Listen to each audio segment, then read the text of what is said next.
ഇന്നത്തെ കറി ഇതാണ്. പയറും പയറിൻ്റെ ഇലയും കൂടെ തോരൻ വെച്ചത്. അത് ഇച്ചിരി പച്ച വെളിച്ചെണ്ണയൊക്കെ ചേർത്തൊരു പ്രത്യേക രീതിയിലാണ് വെച്ചിരിക്കുന്നത്. ഒന്ന് കാണണ്ടേ നമുക്ക്. വീടിൻ്റെ ഫുൾ വീഡിയോ ഞാൻ യൂട്യൂബിൽ ഇട്ടിട്ടുണ്ട്. എല്ലാവരും കയറി കാണണം. ഈ കർക്കിടക മാസത്തിൽ എല്ലാവരും ഇതുപോലെ ഒന്ന് ട്രൈ ചെയ്യണം.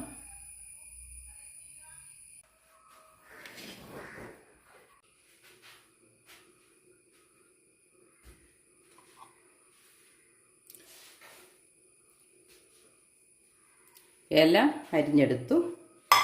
ഇനി നമുക്ക് പയറിലയും കൂടെ കറി വെച്ചതാണ്. ഇത് കറി വെച്ചത് ഒരു പ്രത്യേക രീതിയിലാണ്. എല്ലാവരും ഒന്ന് കാണണം. യൂട്യൂബിൽ മുഴുവൻ ഫുൾ വീഡിയോ ഞാൻ യൂട്യൂബിൽ ഇട്ടിട്ടുണ്ട്. എല്ലാവരും കയറി കണ്ടിട്ട് അതുപോലെ ഈ കർക്കിടക മാസത്തിലേക്ക് ഒന്ന് പരീക്ഷിച്ച് നോക്കണം കേട്ടോ. ആരോഗ്യം നോക്കണ്ടേ നമുക്ക്.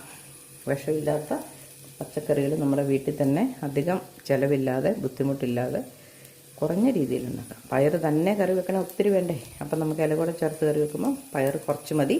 ഇലക്കറിയുടെ ഗുണവും നമുക്ക് കിട്ടുകയും ചെയ്യും. അപ്പോൾ എല്ലാവരും യൂട്യൂബിൽ കയറി കാണണം. എൻ്റെ ചാനൽ സബ്സ്ക്രൈബ് ചെയ്യാത്തവർ സബ്സ്ക്രൈബ് ചെയ്യണം, പ്രോത്സാഹിപ്പിക്കണം. ഇതുപോലെയുള്ള പുതിയ വീഡിയോ ആയിട്ട് ഞാൻ വീണ്ടും വരാം. അപ്പം മറ്റൊരു വീഡിയോ ആയിട്ട് വരുന്നവരെ ബൈ.